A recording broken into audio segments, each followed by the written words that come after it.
හෙල්ලෝ creators ගොඩක් සාදරෙන් පිළිගන්නවා creator space YouTube channel එකට. ඉතින් ඔන්න අපි එක දිගට YouTube weekend episode 10ක් අරගෙන ඇවිල්ලා තිනවා. අද අරන් එන්නේ 10 වෙනි episode එක. ඉතින් ඇත්තටම මේ series එක පටන් අරන් ගොඩ දවස් හැබැයි අතරමැද නැවති තමයි ආවේ. ඉතින් ඒකට හොඳම example එක තමයි ගිය සතියේත් මම YouTube weekend episode එකක් අරන් ආවේ නැහැ. ඔයාලට මතක ඇති. කොහොම වුණත් 10 වෙනි episode එක අද record කරන්නේ. ඉතින් අදත් මම ඔයාලගේ ප්‍රශ්න 10ක් අරන් ඇවිල්ලා තිනවා. ඒ වගේම තමයි සමහර ප්‍රශ්න මම වීඩියෝස් වලට ආපු කමෙන්ට්ස් වලුනුත් ගත්තා. මොකද මම දාපු කලින් Q&A post එක දැන් මම එකේ ගොඩාක් අරගෙන තියෙන්නේ. ඉතින් කතා කරන්න ඕනේ කියන හැම point එකක්ම අරගත්තා. ඉතින් ඒක නිසා මම කොහොමත් මේ වීඩියෝ එකෙන් පස්සේ ඔයාලට අලුත් Q&A post එකක් දානවා. ඒකෙදි අපි අලුත් දේවල් කතා කරමු සහ ඔයාලට හැමදාම අහන්න තියෙන දේවල් නෙමෙයි ටිකක් ඉන්ට්‍රස්ටිං දේවල් ඔයාලා ඒ Q&A එකට දායි කියලා මම බලාපොරොත්තු වෙනවා. ඉතින් වැඩි කතා නැතුව අපි යමු YouTube weekend episode 10 එකට. අද වීඩියෝ එකේ පළවෙනි ප්‍රශ්නේ විදිහට මම අරගෙන තියෙන්නේ how to get an idea for computer tutorials. මේකෙන් අහන්නේ සාමාන්‍ය educational tutorials වගේ channel එකක් කරනවා නම් මේවට ideas හොයාගන්නේ කොහොමද කියලා. ඉතින් ඒකට මට ඇරෙන්න කාටද experience තියෙන්නේ. ඉතින් ඔයාලා මේ බලන්නේ Creator Space කියන්නේ මගේ second channel එක. මගේ main channel එක තමයි creative.lk. ඒකේ ලක්ෂ 2,40,000කට ආසන්න subscribers ප්‍රමාණයක් ඉන්නවා සහ ඒකේ Photoshop, Adobe Premiere, YouTube ගැන මේකේ කතා කරන්න කලින් මම ඒ channel එකේ තමයි YouTube ගැන කතා කරේ. ඒ වගේම tech review මේ වගේ ගොඩක් educational tutorials දේවල් තමයි යන්නේ. ඉතින් mainly මම follow කරන දේවල් ටිකක් ඔයාලට කියන්නම් tutorials හදද්දී. පළවෙනි දේ තමයි tutorials create කරනවා නම් නිතරම අපි කරන subject එකේ up to date ඉන්න ඕන. ඒ කියන්නේ අපි හිතමු අපි Premiere සම්බන්ධව කරනවා කියලා. Premiere ගැන ඇහැ ගහගෙන ඉන්න ඕනේ. Premiere වලට මොනවාද අලුතෙන් එන features සහ Premiere වලින් මොනවාද කරන්න පුළුවන්. දෙවෙනි කාරණාව තමයි ඔයාගේ subject එක කරන අනිත් creators ලව බලන්න. හොඳම දේ ලංකාවේ creators ලව බලන්න එපා. ඒ කියන්නේ ලංකාවේ හරි නෑ කියන එක නෙවෙයි. එහෙම වුණොත් අර content එක duplicate වෙනවනේ. ඉතින් ඒක නිසා පුළුවන් තරම් foreign content creators ලව බලන්න.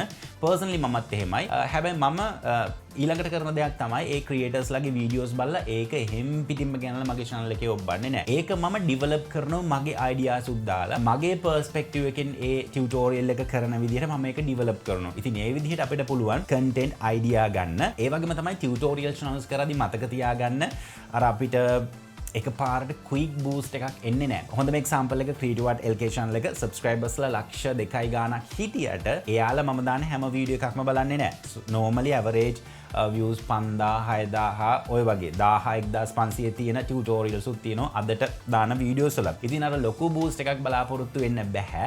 සහ tutorial කරද්දී mainly මතක තියාගන්න ඔයා series එකක් continue කරන්න. ඒ කියන්නේ අපි හිතමු Premiere ගැන teach කරනවා නම් එක වීඩියෝ එකක් කරා දෙකක් කරා ඊට පස්සේ වෙන දෙයක් එහෙම කරන්න එපා. පුළුවන් තරම් එක topic එකක් follow කරන්න. ඒ කියන්නේ Premiere basic කියලා series එකක් හදන්න. Photoshop කරනවා නම් Photoshop basic. අපි හිතමු තව මොකක් හරි ඔයා subject එක web designing කරනවා නම් web designing basic කියලා videos 10ක් විතර හදලා තියන්න. මොකද education tutorials කියන්නේ අපේ channel එක අවුරුදු 2ක් 3ක් පරණ වුණත් ඒ පරණ කරපු කලින් කරපු වීඩියෝස් හැමදාම views යනවා. example එකක් විතර මගේ channel එකේ මීට අවුරුදු 5කට විතර කලින් කරපු tutorials පවා තාම මිනිස්සු බලනවා, තාම comment කරනවා, තාම engage වෙනවා. ඉතින් එහෙම benefit එකක් තියෙනවා. ඉතින් idea ගන්න තියෙන mainම source එක තමයි ඔයා අනිත් creators ලා මොනවද කරන්නේ සහ softwares වල අලුතෙන් මොනවද එන features. ඉතින් මම දන්නේ හරියටම මගේ මේ ප්‍රශ්නේ අහපු කෙනා මොන වගේ tutorials කරනවද කියලා මට channel එකට ගිහිල්ලා බලන්න බැරි වුණා. ඉතින් කොහොම වුණත් මෙන්න මේ දේවල් ටික තමයි අපිට අනුගමනය කරන්න තියෙන්නේ. පුළුවන් තරම් අවට ලෝකයක් එක්ක attachment එකේ ඉන්න අනිත් creators ලාත් එක්ක attachment එකේ ඉන්න. එතකොට එයාලා කරන දේවල් එයාලගේ channel එකේ කරන වෙනස්කම් ඒවා එහෙම් පිටින්ම ගන්නෙ නැතුව පොඩි වෙනස්කම් කරලා experiment කරලා බලන්න ඔයාගේ channel එකෙත්. ඊළඟට මම අරගන්න ප්‍රශ්නේ තමයි මෙයා අහලා තියෙනවා. එයා cricket සම්බන්ධ YouTube channel එකක් කරනවා.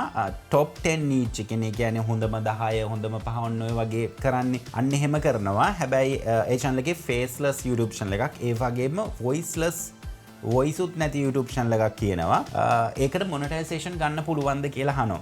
ඉතින් මේක සම්බන්ධව හොඳම example හොඳම උදාහරණයක් තියෙනවා මට පහුගිය දවසකදී. මට කෙනෙක් කතා කළා එයා කිව්වා මෙහෙම channel එකක් කරනවා cricket සම්බන්ධ channel එකක්. නමුත් මේ වගේනේ voiceless නෙමෙයි එයා voice උත් කරනවා. ඒ channel එක කොපිරයිට් ප්‍රශ්නයක් ඇවිල්ලා channel එක අයින් වෙලා ගියා කියලා එයා මට කිව්වා. ඉතින් මේ විදිහේ channel එකක් කරද්දි පොඩි risk එකක් තියෙනවා. ඒකට හේතුව තමයි මෙන්න මේ t-shirt එකේ තියෙන මෙන්න මේ වචනේ authentic නැත්නම් authenticity කියන එක. ඉතින් YouTube එක මේ වෙද්දි ගොඩක් බලනවා content creatorsලා authentic ද කියලා. ඒ කියන්නේ එයාලා original content produce කරනවද සහ එයාලගේ පැත්තෙන් එයාලා content එකට දාන effort එක මොකක්ද කියලා YouTube එක සෑහෙන තදින් බලන කාරණාවක්. මොකද මේ AI ආවත් එක්කම ටිකක් original content creatorsලා පොඩ්ඩක් පැත්තකට ගිහිල්ලා හැමෝම content creatorsලා වෙලා මේ AI generate කරන content upload කරන්න පටන් ගත්තා. ඉතින් ඒකෙන් YouTube එක decide කරලා තියෙනවා පොඩ්ඩක් ආයි මේ authentic content නැත්නම් original content creatorsලා පොඩ්ඩක් එළියට ආයි අරගන්න ඕනේ කියලා. ඉතින් ඒක නිසා මේ වගේ channel එකකට තියෙන risk එක වැඩි. ඔයා cricket සම්බන්ධව කරනවා නම් copyright ප්‍රශ්න එන්න පුළුවන් සහ monetization process එකේදී මොකද human කෙනෙක් නේ YouTube එකේ කියන විදිහට human කෙනෙක් තමයි බලන්නේ monetization process එක approve කරන කතන්දරේ. ඉතින් ඒක නිසා approval එකේදී review එකට හිතුනොත් මේක original content creator කෙනෙක් නෙවෙයි මේකට monetization දෙන්න සුදුසු නැහැ කියලා එතනදී reject වෙන්න ඉඩ තියෙනවා. ඉතින් ලොකු risk එකක් තියෙනවා. මම කියන්නේ ඔයා cricket සම්බන්ධ contents කරන්න කැමති නම් ටිකක් වෙනස් approach එකක් ගන්න. වෙනස් විදිහට කරන්න. ඔයාගේ voice එක දාලා මොකක් හරි එහෙම පොඩි development එකක් හදාගන්න. නැතුව මට හරියටම කියන්න බෑ මේ channel එක success කරගන්න පුළුවන් වෙයි monetization ගන්න පුළුවන් වෙයි කියලා. මොකද ලොකු risk එකක තමයි මේ වගේ content කරන channels තියෙන්නේ. හරි ඊට පස්සේ මයින් අහන ප්‍රශ්නේ තමයි කලින් ප්‍රශ්නෙට මේකත් ටිකක් සම්බන්ධයි. මගෙන් අහනවා voice හරි මූණ පෙන්නුවේ නැතුව හරි channel එකක් කරොත් ඒ channels delete වෙනවද කියලා. මෙහෙමයි channels delete වෙන්නේ නැහැ. අර මං කලින් කිව්ව කතන්දරේම තමයි authenticity කියන එක තමයි. නැත්තම් authentic content තමයි YouTube එකෙන් ගොඩක්ම හොයන්නේ. නැතුව මොකක් හරි යමුනලා මොනා හරි images ටිකක් දාලා ඔහේ මොකක් හරි YouTube එකට අතහැරියට YouTube එකේ success වෙන්න බෑ. මුලින්ම තේරුම් ගන්න YouTube කියන්නේ මොකක්ද කියලා. YouTube කියන්නේ දැන් අපි හිතමු ඉස්සර අපි කෙනෙක් කැමති නම් TV ප්‍රසන්ටර් කෙනෙක් වෙන්න, නිවුස් ප්‍රසන්ටර් කෙනෙක් වෙන්න. අපි ඒක වෙනුවෙන් කැපකිරීමක් කරනවානේ. අපි කැරක්ටර් එකක් බිල්ඩ් කරගන්න. අන්න ඒ වගේ ප්ලේස් එකක් තමයි මේ YouTube කියන්නේ. YouTube වලුත් අපිට චරිතයක් ගොඩනගා ගන්න පුළුවන්, අපිට ප්‍රොෆෙෂන් එකක් හදා ගන්න පුළුවන්, ෆුල් ටයිම් ක්‍රියේටර් කෙනෙක් වෙන්න පුළුවන්. ඉතින් ෆුල් ටයිම් ක්‍රියේටර් කෙනෙක් වෙන්න බෑ මේ කොහෙන් හරි අහුවෙන එක එක දේවල් දාලා. ඒකට ඔයා එෆර්ට් එකක් දෙන්න ඕනවා. ඔයා try කරන්න ඕනවා ටිකක් කැමරාවට කතා කරන්න අකමැති නම් ටිකක් ලැජ්ජා සහගත වගේ නම් කියන්නේ ඔයා ටිකක් සබකෝලේ තියෙනවා නම් ඒව නැති කරගෙන ඒව කඩාගෙන කැමරාවක් අරගෙන කැමරාවට කතා කරලා ඔයා දැනට ස්ලයිඩ් ෂෝ නම් කරන්නේ ඒව ඔයාට පුළුවන් ඔයා කැමරාවට කතා කරන ගමන් පැත්තෙන් ස්ලයිඩ්ස් කරලා පෙන්නන්න. අන්න ඒ වගේ ක්‍රියේටර් කෙනෙක් වෙන්න try කරන්න. එතකොට ඔයාට YouTube එකේ අර ප්‍රශ්නේද මේ ප්‍රශ්නේද මේකට copyright එකද මේක channel එක delete වෙයිද ඒව ගැන හිතන්න දෙයක් නැහැ. example එකක් විදිහට අපි content කරනවා අපිට ටිකක් worry වෙන්න තියෙන අපි මොකක් හරි කාගේ හරි sponsor එකක් හරි මොකක් හරි ගත්තොත් ඒවා illegal ද ඒවා pyramid ද ඒවා scam ද එහෙම කියලා බලලා සැලකිලිමත් වෙලා ඒවා ප්‍රොමෝට් නොකර ඉන්න. මොකද ඒවා කරොත් අපිට copyright ප්‍රශ්න එන නිසා. ඒ අරෙන් අපිට වෙන ප්‍රශ්න නැහැ. අපිට අපේ channel එක delete වෙයිද අපේ channel එක grow නොවේද එහෙම ප්‍රශ්න නැහැ. මොකද consistency එකක් තියාගෙන content කරනවා. සහ අපි කැමරා එකකට face කරලා මිනිස්සුත් එක්ක engage වෙලා content කරනවා. ඉතින් ඒක නිසා අර සමහර අයට තියෙන ප්‍රශ්න වලින් 99ක් 95ක් විතරම අපිට නැහැ. අපිට තියෙන අර සුළු ප්‍රශ්න ටිකක් විතරයි. ඉතින් ඒක නිසා මුලින්ම YouTube කියන දේ තේරුම් ගන්න. YouTube කියන්නේ මොකක්ද කියලා concept එක තේරුම් ගන්න. එහෙම නැතුව Facebook එකේ අපි මොකක් හරි post එකක් දානවා. එහෙම තැනක් නෙමෙයි YouTube එක කියන්නේ. Facebook එකෙත් එහෙම තමයි. Facebook එකේ අනිත්‍යගේ දේවල් අරගෙන දාන එක නෙමෙයි Facebook content creator කෙනෙක් කියන්නේ. ඒක වෙනම දෙයක්. ඉතින් ඒක නිසා පුළුවන් තරම් try කරන්න. YouTube කරන්න ආසයි නම් අඩුපාඩු තියෙනවා වෙන්න පුළුවන්. කැමරාස් නැතිව ඇති. හිතන්න එපා. මේ වෙද්දි මම හිතන්නේ හැම කෙනෙක් ළඟම තමන්ව හොඳ quality එකට record කරන්න පුළුවන්, HD record කරන්න පුළුවන්, voice record කරන්න පුළුවන් phones තියෙනවා. ඉතින් එහෙම try කරන්න. තමන් ළඟ තියෙන අවම පහසුකම් වලින් උපරිම දෙයක් කරගන්න. හොඳම example එක මමම කියන්නම්කෝ. අපේ creative.lk channel එකට ගිහිල්ලා දාන්න videos oldest first එන්න හදන්න පුළුවන්. ගිහිල්ලා බලන්නකො මම මුලින්ම කරලා තියෙන videos 5 බලන්නකො. videos 5 බලලා එන්නකො. 5 බලලා ඇවිල්ලා තමන් මොකක්ද කරන්න කියලා හිතන්නකො. ඉතින් ඒ පහේ ඇත්තටම මම මේ කතා කරන මේ මම නෑ. හරිම low quality voice, low quality output එකක්. නමුත් අද වෙද්දී මම A point එකේ ඉඳලා B point එකට එද්දි මම සෑහන ඉම්ප්‍රූව්මන්ට් එකක් කරගෙන තියෙනවා. ඉතින් ඒක තමයි ක්‍රියේටර් කෙනෙක් කියන්නේ. මොටිවේට් වෙන්නත් එක්කලා ක්‍රීඩු වටේල්ගේ channel එකට ගිහිල්ලා පළවෙනි වීඩියෝස් 5 බලන්න. පළවෙනි වීඩියෝ එක බලලා එන්නකෝ. මේකයි ඒකයි වෙනස මොකක්ද කියලා අන්න එහෙමයි. ක්‍රියේටර් කෙනෙක් වුණාම ක්‍රියේටර් කෙනෙක් විදිහට කරියර් එක පටන් අරන් ඒක ඉම්ප්‍රූව් කරගෙන ඉස්සරහට යන්න නැතුව අරයාගේ මෙයාගේ දේවල් දාලා ඇත්තරම ගොඩ එන්න අමාරුයි. ඉතින් මේ ප්‍රශ්නෙට මම සරල උත්තරයක් දුන්නොත් channels එහෙම නිකන් delete වෙන්නේ නැහැ. delete වෙන්නේ ඔයා violations කරොත් ඔයා original content creator කෙනෙක් නෙවෙයි කියලා YouTube එකට හිතුනොත් තමයි ඔයාගේ channel එක down වෙන්න අයින් වෙන්න ඔයාට බලපාන්නේ. එහෙම නැතුව original content creator කෙනෙක් විදිහට YouTube එකේ හැසිරුණොත් ඔයාව කිසිසේත්ම අයින් වෙන්න රිස්ක් එකක් නැහැ. හරි ඊට පස්සේ මම අහන ප්‍රශ්නේ තමයි එයාගේම ස්ටෝරි එක කියන්නේ එයාම ස්ටෝරි එක ලියලා එතකොට copyright free music sound effects වගේ දේවල් අරගෙන AI පාවිච්චි කළා වීඩියෝස් වගේ දේවල් prompt එකක් දීලා ඒවා generate කරගෙන contents කරොත් ඒවා monetize කරන්න පුළුවන්ද YouTube එකේ කියලා අහනවා. ඔව් කවුද කියන්නේ AI content monetize කරන්න බෑ කියලා. ඒකට හොඳම example එක තමයි දැනට බිහි වෙලා තියෙන දැවන්ත වීඩියෝ ජෙනරේට් ප්ලට්ෆෝර්ම් එකක්නේ Google ලගේ Veo කියන ප්ලට්ෆෝර්ම් එක. එහෙම නැත්නම් මේ දවස්වල ඔයාලා දන්නවා ඉමේජ් ජෙනරේට් කරන්න පුළුවන් Gemini එකේ 2.5 Nano Banana කියන අලුත් AI මොඩල් එක. ඉතින් මේවා හදන්නේ කවුද? Google එක. Google එකට තමයි YouTube එකත් අයිති. ඉතින් කිසිසේත්ම AI content creators ලව YouTube එකෙන් තලාපෙලා දාන්න නැත්තම් හයිඩ් කරලා දාන්න ඉන්විසිබල් කරලා දාන්න try කරන්නේ නැහැ. එයාලා කියන කතාව පොඩ්ඩක් තේරුම් ගන්න.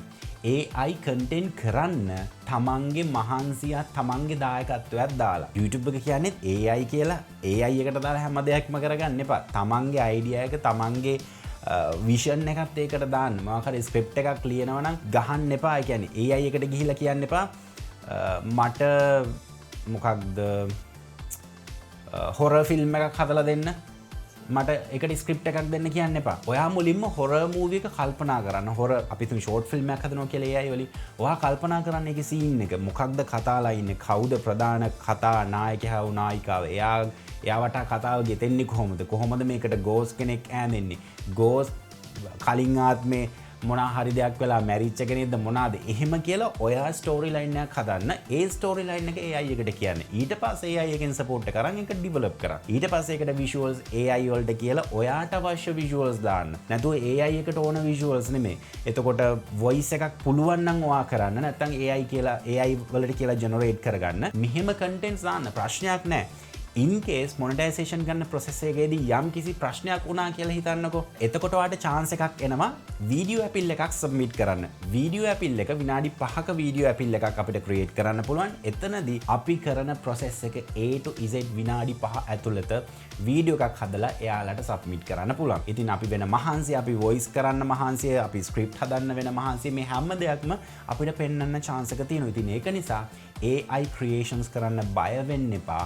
නමුත් ඔයාගේ දායකත්වයකට අඩුම 80%ක්වත් දෙන්න. එහෙම කරලා AI එකෙන් ජෙනරේට් කරගෙන කන්ටෙන්ට් කරාට ප්‍රශ්නයක් නැහැ. මේකට දෙන්න තියෙන ආන්සර් එක ඒක. ඊළඟට මම අරගන්න ප්‍රශ්නයත් ඉන්ටරෙස්ටිං ප්‍රශ්නයක්. මෙයා කියනවා channel එකක් හදලා තියෙනවා. ඒකේ subsලා 5k විතර ඉන්නවා. එතකොට watch time පැය 2000ක් විතර තියෙනවා. මෙහෙම කියනවා. එතකොට තව කියනවා ඒ channel එකේ නමින් වෙනත් platforms වල pages, ඒ කියන්නේ Facebook pages, Instagram, TikTok මේවා හදලා නැහැ. ඒ channel එකේ brand name එකෙන්ම වෙනත් platforms වල අපි pages හැදුවොත් නැත්නම් channels හැදුවොත් එයානම grow වෙන්න පුළුවන්ද කියලා. අනිවාර්යයෙන්ම ඔයා YouTuber කෙනෙක් වෙන්න ඕන කියලා YouTube එකේ content කර ඉන්න එපා. අනිවාර්යෙන්ම ඔයා Facebook, TikTok, Instagram මේවට යන්න. මේකට හේතුව තමයි එක viewers-ලා contents බලන්න කැමති විදි කැමති තැන් වෙනස්. අපි මම example එකක් දෙන්නේ. සමහරු කැමති පාරායිනි තියෙන කඩේක නැවතිලා ප්ලේන් ටිකක් බීලා රොටියක් කාලා එහෙම කන්න. සමහරු ඒකට කැමති නෑ. සමහරු ඒකට ටිකක් අකමැත්තක් දක්වන. සමහරු ආස හොඳ ලක්ෂරි තැනකට ගිහිල්ලා කැම බීම කනන්න. ඒ වගේ මිනිස්සු සමහරු කැමති. දැන් personally මම කැමති YouTube contents බලන්න. YouTube එකේ මොනවා හරි සර්ච් කරන්න හරි මොන හරි YouTube එකේ බලන්න. සමහරු කැමති TikTok එකේ contents බලන්න. TikTok එකේ තමයි යාළගේ social media වැඩිපුර ඉන්නේ. සමහරු කැමති Facebook එකට. ඔන්න ඔය වගේ එක එක අයගේ සිතුම් පැතුම් එක එක විදිහයි. ඉතින් ඒක නිසා ඔයා මොකක්ද කරන්න ඕන? ඔයා ක්‍රියේටර් කෙනෙක් විදිහට ඔයා YouTube එකටත් content කරන්න ඕන. YouTube එක බලන්න ආසයට ඔයා එහෙම කියලා අතාරින්නේ නැහැ. TikTok එකටත් content කරනවා. මෙන්න මේ වගේ හැම social media platform එකක පෙනී හිටින්න. මොකද ඔයා එකක විතරක් පෙනී හිටිනවා කියන්නේ ඒක අනිත් පැත්තට ඔයාව පේන්නේ නැහැ. ඉතින් ඒක නිසා පුළුවන් තරම් හැම platform එකකම spread වෙන්න. විශේෂයෙන්ම TikTok වගේ platform එකක සල්ලි හම්බ වෙන්නේ නැහැ තමයි. නමුත් ඔයා නමක් හදාගන්න. නම හදාගත්තට පස්සේ හැම social media platform එකකම මිනිස්සුන්ට ඔයාව පේන්න ගන්නවා. ඊට පස්සේ ඔයා YouTube එක නම් ප්‍රධාන වශයෙන්ම කරන්නේ ඒවැන් YouTube එකට රීඩිරෙක්ට් කරන්න. අපේ channel එක තියෙනවා මේ වීඩියෝ එකේ full වීඩියෝ එක බලන්න එන්න YouTube එකට. එතකොට කෙනෙක් අනිවාර්යෙන්ම interest වුණොත් ඔයාගේ වීඩියෝ එකට ඔයාව හොයාගෙන එනවා. personally මම සමහර ක්‍රියේටර්ස් ලව දැක්කහම මම ඒකේ දිග වීඩියෝ එක හොයනවා. ඒ කියන්නේ full content එක. example එකක් විදිහට tech with wiki. ඔයාලා දන්න channel එකක්. මම යාව දැක්කේ මුලින්ම TikTok එකේ. TikTok එකේ තමයි යා content කරේ. නමුත් මම යාගේ content වලට ආස නිසා යාගේ කතා style එකට යා කියන informations වලට මම ආස නිසා මම යාව බලනවා YouTube එකේ ඉන්නවද කියලා. ඊට පස්සේ මට යාගේ YouTube channel එක හම්බ වෙනවා. ඊට පස්සේ දැන් ඉඳලා මම අර platforms වලට යන්නේ නැහැ. යාගේ content බලන්න මම බලන්නේ YouTube එකේ. අන්න ඒ වගේ ඔයාව මොකක්ද ඇහෙනමානේ නැති අයව ගෙන්න ගන්න හොඳ chance එකක් තමයි වෙන platforms වලට ගිහිල්ලා ඇදගෙන එන්න YouTube එකට. ඉතින් ඒක තමයි දෙන්න තියෙන ආන්ස් එක. අනිවාර්යෙන්ම අනිත් platforms වලත් content කරන්න. ඊළඟට අහන ප්‍රශ්නයට මම එච්චර කැමති නෑ. නමුත් ඒක ගැන කතා කරන්න ඕන නිසායි මම මේ ප්‍රශ්නේ ගත්තේ. අයියේ reuse content. ඒ කියන්නේ අනිත් social media platforms වල තියෙන content YT එකට දාලා monetize ගන්නේ කොහොමද කියලා අහලා තියෙනවා. මම නම් recommend කරන්නේ නෑ. මොකද මං කලින් මේ වීඩියෝ එකේ මුල ඉඳලා කිව්වා YouTube එක බලන්නේ original content creators ලා. එහෙම නැතුව අරෙන් උසලා මෙහෙන් උසලා අටවල දාන creators ලව නෙවෙයි. එහෙම කරලා తాවකාලිකව මුදලක් හොයාගන්න පුළුවන්. తాවකාලිකව success වෙන්න පුළුවන්. හැබැයි ඒක ඇත්තටම తాවකාලිකයි. YouTube එකෙන් ඔයා හෙට උදේ නැකෙනිද්දි ඔයාගේ channel එක delete වෙලා තියෙන්න පුළුවන්. හැබැයි original content creator කෙනෙක් කියන්නේ ඔයාගේ channel එකට මොකක් හරි ප්‍රශ්නයක් ආවත් ඔයාට කතා කරන්න පුළුවන් YouTube එකත් එක්ක. මම මෙහෙම content creator කෙනෙක්. ඇයි මේ channel එක මේ disable කරලා තියෙන්නේ කියලා. නමුත් ඔයා වෙන අයගේ දේවල් උස්සලා දැම්මොත් ඒක බොහොම తాවකාලිකයි. ඉතින් Facebook එකත් මේ වගේම තමයි. Facebook එකේ දැන් monetization දීලා තියෙනවනේ ලංකාවට. ඉතින් තවදුරටත් අපිට වෙන අයගේ content සදා සල්ලි හොයන්න බෑ. සල්ලි හොයන්න නම් අපිම content කරන්න ඕන තත්ත්වයට වැටිලා තියෙනවා. මේකට දෙන්න තියෙන ආන්ස් එක monetization කරන්න පුළුවන් වෙයි. හැබැයි බොහොම తాවකාලිකයි. ඒක monetization අරගෙන දවසකින් දෙකකින් ගැලවෙන්නත් පුළුවන්, මාසකින් ගැලවෙන්නත් පුළුවන්, සාර්ථකව කාලයක් යන්නත් පුළුවන්. හැබැයි recommend කරන්න බෑ. Personally creator space එකෙන් මම මේ වීඩියෝ එක බලන ඔයාට සජෙස්ට් කරන්නේ ඔරිජිනල් කන්ටෙන්ට් ක්‍රියේටර් කෙනෙක් වෙන්න. මොකද ඔරිජිනල් කන්ටෙන්ට් ක්‍රියේටර් කෙනෙක් වුණොත් ඔයාට තියෙන පාත් අනන්තය ප්‍රමාණයි. ඒ කියන්නේ ඔයා හිතනවානේ මොනටයිසේෂන් විතරයි එකමම කියලා නෑ.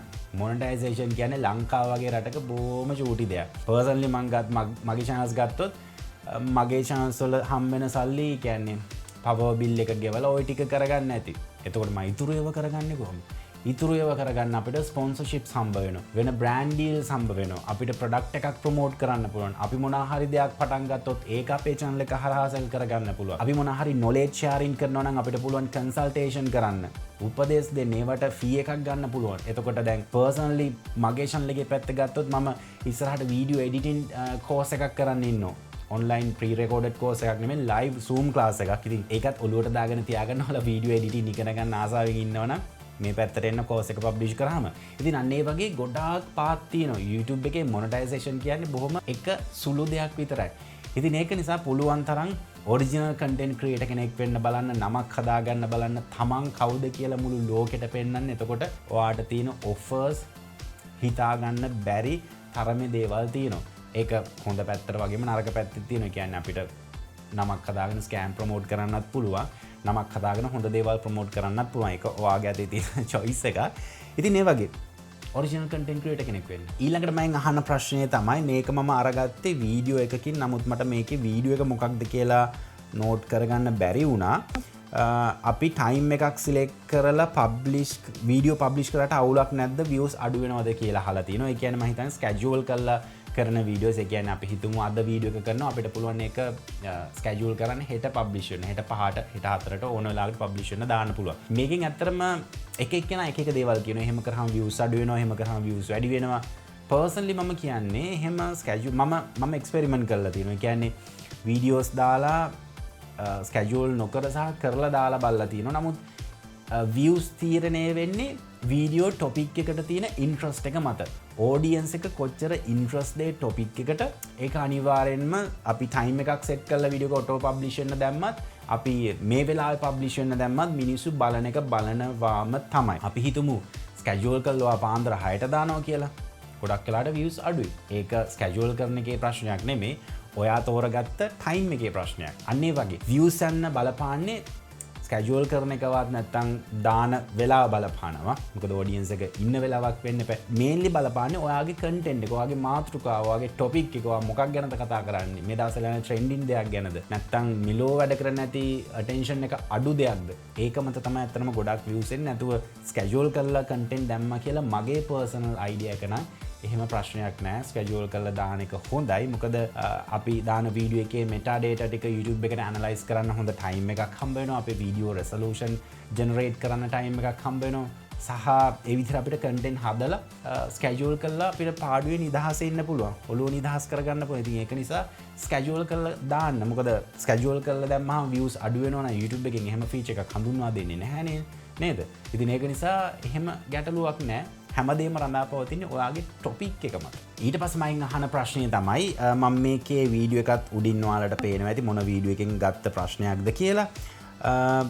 වොච් ටයිම් තිබිලත් ඒව අඩු වෙන්න හේතුව මොකක්ද කියලා අහනවා. ඉතින් මේ වොච් ටයිම් අඩු වෙන එක සම්බන්ධව මම ඉන් ඩීටේල් කතා කරා. ඉතින් සාමාන්‍යයෙන් අපේ වීඩියෝ එකක හරි channel එකේ හරි වොච් ටයිම් එකතු වුණාට පස්සේ මේවා නැවත වැලිඩේට් වීමක් වෙනවා. ඒ කියන්නේ අපි හිතමු හරියටම වීඩියෝ එක මිනිස්සෙක් විනාඩි 3ක් බලලා නැහැ. විනාඩිය 2කමාරයි බලලා තියෙන. නමුත් 3කට කවුන්ට් වෙලා තියෙනවා. අන්න ඔය වගේ ඒවා ෆිල්ටර් වෙනවා. යම් කිසි විදිහකින් මොකක් හරි වැරදි රෝං ට්‍රැෆික් එකක් ඇවිල්ලා නම් ඔයාගේ channel එකට ඒවට අදාළ වොච් ටයිම් ටික ෆිල්ටර් වෙනවා. මෙන්න මේ වගේ වැලිඩේට් වීමක් වෙනවා. ඉතින් ඒක නිසා තමයි ප්‍රධාන වශයෙන්ම වොච් අවර්ස් අඩු වෙන්නේ. මෙතනදිත් මට දෙන්න තියෙන හොඳම ආන්සර් එක තමයි දැන් සාමාන්‍ය අපි ඒ දවස්වල channel කරන්න පටන් ගන්න කාලේ ඇත්ත ඔය කවුන්ට්ස් දිහා ඇහැ මෙහෙම කරගෙන ලොකු කරගෙන බලන් ඉන්නේ. සබ්ස්ලා කීයක් වැඩි වෙනවද? පැය කීයක් වැඩි වෙනවද? විනාඩි කීයක් වැඩි වෙනවද? කවුද channel එක unsubscribe කරේ? හැම එකක්ම හැරම් බලන් ඉන්නේ. හැබැයි පස්සේ කාලේ තේරිච්ච දෙයක් තමයි ඒක නෙමෙයි ඇහැ අරන් බලන් ඉන්න ඕන දේ. ඇහැ අරන් බලන් ඉන්න ඕන දේ තමයි අපි කරන ටොපික් එකට මොනවද අපි ඊළඟට ප්‍රොඩියුස් කරන කන්ටෙන්ට් එක. අන්න ඒවට ඒවැ ඉන්ෆර්මේෂන්ස් කොහෙද තියෙන්නේ? අන්න ඒවට තමයි අපි හැරම් බලන් ඉන්න ඕනේ. නැතුව මේ වැලියුස් නෙමෙයි. අපි කරන කන්ටෙන්ට් එක හොඳ නම් පර්ෆෙක්ට් නම් ඒක හරි ටයිම් එකේ අපි අප්ලෝඩ් කරා නම් ඒක අනිවාර්යෙන් දුන. එක්සැම්පල් එකක් විදිහට දැන් free to what LK channel එකේ මේ දවස්වල මම Windows සම්බන්ධ ගොඩක් වීඩියෝස් අප්ලෝඩ් කරනවා. මොකද මේ ටයිම් එකේ Windows සම්බන්ධව කියන්නේ ඔපරේටින් සිස්ටම් සම්බන්ධව කන්ටෙන්ට් මාර විදිහට රීච් වෙනවා. ඉතින් ඒක මම ඩිටෙක්ට් කරගෙන මම ඒ කන්ටෙන්ට්ස් පොඩ්ඩක් දැම්මා. ඔඩියන්ස් එක රීච් වෙන නිසා. අන්න ඒ වගේ ඔයා කන්ටෙන්ට් ප්‍රොඩියුස් කරාට වැඩක් නැහැ. ඒක දාන්න ඕන කාලේ මොකක්ද කියලාත් ඔයාට අයිඩියා එකක් තියෙන්න ඕන. අදාළ නැති කාලයක අදාළ නැති කන්ටෙන්ට් එකක් පබ්ලිෂ් කරලා සමහරලාට ඔයාට views අඩු වෙන්න පුළුවන්. ඉතින් මේකට දෙන්න තියෙන සරලම උත්තරේ තමයි අපි අපෙන් එකතු වෙන watch hours validate වීමක් වෙනවා. සහ මම description area එකේ දාන්නම් watch hours සම්බන්ධව watch hours අඩු වෙන්නේ ඇයි කියලා කතා කරපු full content එක. ඒක බලන්න මේ comment එක දාපු කෙනා මෙතනින් එහාට තව informations දැනගන්න ඕන නම්. හරි ඊළඟට අහන ප්‍රශ්නය තමයි brother ID ෆොටෝ එකේ මූණ වෙනස් නම් ඒක ප්‍රොබ්ලම් එකක් නෑනේ කියලා අහලා තියෙනවා. ඒ කියන්නේ දැන් ඉන්න ඇත්ත ජීවිතේ ජීවත් වෙන ස්වරූපය ID කාඩ් එකේ මූණයි වෙනස් උනොත් ප්‍රශ්නයක්ද කියලා මම හිතන්නේ මේ අහන්නේ. නෑ එහෙම ගැටලුවක් නැහැ ගොඩක් දුරට. ID කාඩ් එක legit නම් ID කාඩ් එක අලුත් ID කාඩ් එක නම් ඉංග්‍රීසි වලින් තියෙන ID කාඩ් එක නම් ඔයා සබ්මිට් කරන්න ගැටලුවක් නැහැ. පරණ ID කාඩ් එකක් නම් තමයි මූණ වෙනස් වෙන්නේ. ඉතින් පර්සනලි මේක YouTube එකට අදාළ නැතුව මම කිව්වොත් ID කාඩ් එක අර ලයිෆ් ටයිම් එකට මේක ID කාඩ් එකක් තියාගෙන ඉන්න එපා. O level කරන දවස්වල හදපු ID කාඩ් එක නම් තාම ඉන්නේ. ඒක වෙනස් කරගන්න. කරගන්න. මොකද දැන් අලුත් ID card එක වෙනස් වෙලා තිනවා පරණ එකත් එක්ක කම්පෙයාර් කරාම එහෙම වෙනස් කරගන්න. කියන්නේ තමන්ගේ ස්වරූපය වෙනස් කියලා තමන්ටම තේරෙනවා නම් ID card එක කියන්නේ කෙනෙක් තැනකට දුන්නාම එයා ගොඩක් වෙලාට ID card එකයි රියල් ෆේස් එකයි බලනවා. එතකොට එක වෙනස් නම් පොඩි ප්‍රශ්නයක්. ඉතින් ඒක නිසා ID card එක පරණම එක නම් තියෙන්නේ පොඩ්ඩක් ඒක අලුත් කරගන්න එක දවසක් කැප කරලා. ඉතින් YouTube එකට වගේ අප්ලෝඩ් කරාට ගැටලුවක් වෙන්නේ නැහැ. එතනදී ඉංග්ලිෂ් වලින් තියෙන ID card එක නම් ප්‍රශ්නයක් නැහැ. සිංහල ID card එක දැම්මොත් නම් අනිවාර්යෙන්ම කේස් එකක් වෙනවා, රිජෙක්ට් වෙනවා. ඒක බාරගන්නේ නැහැ. ඊට පස්සේ මම අහන ප්‍රශ්නයක් තමයි කොපිරයිට් වැදුන වීඩියෝස් තිබිලා ඒ වීඩියෝස් ඩිලීට් කරාම මොනටයිසේෂන් කරද්දී ඒක ප්‍රශ්නයක්ද කියලා අහලා තිනවා. අවුලක් වෙයිද කියලා අහලා තිනවා. නෑ. එහෙම අවුලක් වෙන්නේ නැහැ. කොපිරයිට් වීඩියෝ තිබිලා අයින් කරාට ප්‍රශ්නයක් නැහැ. ඔයා මොනටයිසේෂන් ඇප්ලයි කරන්න බලාපොරොත්තු වෙනවා නම් ඔයාගේ channel එක full clean කරගෙන ඇප්ලයි කරන්න. ස්ට්‍රයික් තියාගන්න එපා. කොපිරයිට් ලොකු ගැටලුවක් නෑ. නමුත් contents එකක් දෙකක් වගේ නම් කොපිරයිට් තියෙන ඒ ටික අයින් කරලා දාන්න. මේක unpublish කරත් හරියන්නේ නැහැ. මොකද ගොඩක් අය හිතනවා unlisted හෝ unpublished කියන්නේ private දාගත්තාම මේ YouTube එකට පේන්නේ නැහැ කියලා. ඒක හරි කතාවක් නේ. YouTube එක තමයි YouTube එකේ authority එක තියෙන්නේ. ඉතින් එයාලට ඕන දෙයක් අපේ channel එකේ බලන්න හැකියාව තියෙනවා. private දැම්මත්, public දැම්මත්, unlisted දැම්මත්. ඉතින් ඒක නිසා අවුල් සහගත content තියෙනවා නම් ඒවා private කරලා තියාගන්න එපා. ඔය channel එකේ delete ම කරලා දාන්න. මොකද monetization reject වුණොත් ආයි මාස 3ක් වගේ කාලයක් අපිට wait කරන්න සිද්ධ වෙනවා. ඉතින් ඒක නිසා ඒක අපරාධයක්. full channel එක clear තියාගෙන අනිවාර්යයෙන්ම monetization apply කරන්න කියලා හැමෝටම මතක් කරනවා. ඉතින් ඔන්න ඔය විදිහට තමයි අද එපිසෝඩ් එකේ ප්‍රශ්න ටික මම අරගත්තේ. මම අලුත් පෝස්ට් එකක් දානවා Q&A වලට. ඒකට ඔයාලගේ ප්‍රශ්න ටික දාන්න. සහ මම ආසයි ගොඩක්ම අර හැමදාම අහන ප්‍රශ්න ටික නැතුව තමන්ගේ කන්ටෙන්ට් එක, ඒ කියන්නේ අපි හිතමු ඔයා talking head videos කරනවා කියලා. මේ talking head video එක හොඳයිද? මේකේ තව මොනවද improve වෙන්න ඕන? මේකේ quality එක ඔයා හිතන විදිහට මගේ නම කියලා හරි මොකක් හරි ඔයා හිතන විදිහට මොකක්ද මේකේ වෙනස් වෙනවා. අන්න ඒ වගේ මොන හරි ඉන්ටරෙස්ටිං දේවල් කියන්නේ හැමදාම අහනවා. ඇයි channel එකේ subs එන්නේ නැත්තේ? ඇයි views එන්නේ නැත්තේ? ඉතින් ඕකට දෙන්න තියෙන උත්තර ටික හැමදාම එකයි. එහෙම වුණොත් මේ Q&A YouTube weekend episode series එක boring වෙනවා. මොකද මම හැමදාම කියන දෙයක් ඔය analytics කියන ඒවා අපේ control එකේ නැහැ. මේක අනුන්ගේ platform එකක්. ඒ platform එකේ වෙන changes එක තමයි සහ මිනිස්සුන්ගේ interest එකත් එක්ක මේ හැම දෙයක්ම වෙනස් වෙනවා. අද අපේ වීඩියෝ එකට views ලක්ෂයක් ආවා කියලා ඒ හා සම්බන්ධම වීඩියෝ එකක් හෙට දැම්මට views ලක්ෂයක් එන්නේ නැහැ. එතකොට අර interest එක හෙට වෙද්දි වෙනස් වෙලා තියෙන්න පුළුවන්. සමාජ කාරණා ඒවට බලපානවා. YouTube එකේ වෙනස් වීම බලපානවා. ඉතින් ඒව accept කරන්න අපිට සිද්ධ වෙනවා. අපිට කරන්න තියෙන්නේ හරිම කන්ටෙන්ට් කරන එක. කියන්නේ අපි කරන සබ්ජෙක්ට් එකේ උපරිම මහන්සි වෙලා මොනවාද මිනිස්සු මේ දවස්වල බලන්නේ, මිනිස්සු ඉන්ට්‍රස්ට් මොනවාද, සහ channel එක ඩවුන් යනවා නම් ඇයි මේ හේතු, මෙහෙම කල්පනා කරලා කන්ටෙන්ට් කරන්න ඕන. සහ සමහර වෙලාවට හොඳට කන්ටෙන්ට් කරත් මේ channels ඩවුන් යන එක නවතින්නේ නැහැ. ඒක සමහර වෙලාවට YouTube එකේ ඔටෝමැටිකලි වෙන දෙයක්. ඒ කියන්නේ අපේ ක්‍රියේටර්ස් පේජ් channel එකේ අපි එක මාසෙක $100ක් දැන් මාසෙන් මාසේ $100 හොයාගෙන යනවා. එතකොට රෙවෙනියු එකක් මාසෙන් මාසෙ අතට එන්නේ. නමුත් සමහර මාස තියෙනවා 100 නෙමෙයි 50ක් වගේ තමයි හම්බ වෙන්නේ. ඉතින් ඒක ඇත්තටම අපිට ප්‍රෙඩික්ට් කරන්න අමාරුයි. ඒක අපේ channel එකට බලපාන විදිය. ඉතින් ඒක නිසා content වලට focus කරන්න සහ ඔයා කරන content topics මොනවාද කියලා සැලකිලිමත් වෙන්න. නැතුව අර numbers දිහා ගහගෙන ඉන්න එක ලොකුවට තේරුමක් නැහැ. ඒවා බලන්න. ඒවා බලලා තමයි අපිට අපේ road map එක හදාගන්න පුළුවන්. මොනවාද කරන්නේ මේ channel එක කරනවා නැත්නම් වෙන topic එකක් කරනවාද කියලා බලා ගන්න පුළුවන් වෙන්නේ. නමුත් යථාර්ථය ඒකයි. මේ platform එක අපේ නෙමේ. අපිට ඕන විදිහට නෙමෙයි මේක හැසිරෙන්නේ. අපිට හසුරවන්න පුළුවන් contents හදන එක, produce කරන එක විතරයි. ඉතින් ඒක නිසා research කරලා හොඳ best content හදන්න. content quality කියන්නේ content එකේ visual quality එක විතරක් නෙමෙයි, contents හරයත් perfect විදිහට maintain කරගන්න try කරන්න. ඉතින් මෙන්න මේ දේවල් ටික තමයි අද YouTube weekend episode 10 එකේ 10 එක වෙනස් මරුවේ videos 10ක් කරලා තියෙනවා. ඉතින් 10 එකෙන් කතා කරේ ඔයාලගේ අදහස් මොනවාද කියලා අනිවාර්යයෙන්ම comment section එකට add කරන්න කියලා මතක් කරනවා. මැස් එක රින්ගලා room එකට එයා එහෙ මෙහෙ යනවා. සමහරවිට ඔයාලටත් පේන්නේ නැති ඒවා ගණන් ගන්න එපා. ඒවා practical issues ප්‍රශ්න. ඉතින් කමෙන්ට් කරන්න සහ Q&A post එකට ඔයාලගේ ප්‍රශ්න දාන්න, අලුත් ප්‍රශ්න දාන්න, වෙනස් විදිහට හිතලා ප්‍රශ්න දාන්න. එතකොට මට වෙනස් විදිහට හිතලා ඉන්ටරෙස්ටිං එකට මේ වැඩේ කරගෙන යන්න පුළුවන්. ඉතින් ආයෙත් අලුත් වීඩියෝ එකක් අරන් එනකන් ඔයාලට මෙන්න මේ section එකේ මම වීඩියෝස් දාලා තිනවා. ඒවා අනිවාර්යෙන්ම බලන්න. සාම්ප්‍රදායික YouTube කරනයට එහා ගිහිල්ලා මොලේට දෙයක් දාගන්න ඒ වීඩියෝ හේතුවක් වෙයි. මේ වීඩියෝස් බලන්න. ක්ලික්